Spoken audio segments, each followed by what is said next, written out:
ఇతనే చచ్చిపోరి పిల్లల చంపుడు మీరు చచ్చుడు భార్యాభర్తలు పంచాయతీ పెట్టుకుడు పొట్టుగా ఊడో నా కొడుకు గాడ తాగిండట తాగి తెలంగాణ రాష్ట్రంలో వైన్సులకు వా వా వా మన రేవంత్ అంటే ఏమనుకుంటారు వైన్సులకు ఇంతకుముందున్న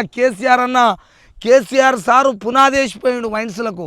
ఈయన కొనసాగిస్తుండు మరి ఆయన చేసిన తప్పుకి ఈయన బంద్ చేయాలగా చేయడు ఇద్దరు ఒకటేనా అన్నదమ్ముల పిల్లల లెక్కనేనా సొంతం ఒకటే లైనా ఇక కొనసాగిస్తారయ్యా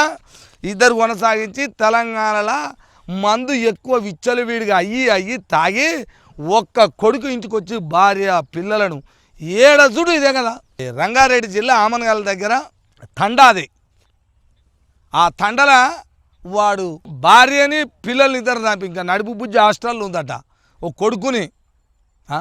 వాడు రోగల బండ తీసుకొని కొచ్చి చంపే ఎవడు చెప్పాలి పట్టించుకుంటారు రోజు భార్యలు అక్రమ సంబంధాలు భర్తలను చంపుడు పిల్లల చంపుడు ఉరి పెట్టుకునుడు నాశనం అయిపోతుంటే హోంశాఖ ఉందా తెలంగాణ రాష్ట్రంలో హోంశాఖ ఉందా అయ్యా తాగి ఏడజుడు తాగి గొడవలు అయ్యాయి కదా ఊరికి 20 బెల్ట్ షాపులు ఉండాలి ఊర్లలో 3-4 బెల్ట్ షాపులు ఉండాలి ఊరికి ఇక వైన్సులు కలకల ఆడిపోతాయి అవి ఊరవుతల ఎంత ముద్దుగుంటాయి బా రామసక్కదానంగా ఉంటాయి వైన్సులు మరి బడ్జెట్ మనకు అదేనా తాగుడు వల్లకాడ అయిపోవాలి నాశనం అయిపోతాయి మీకేమవుతుంది జనం వస్తే అది కథ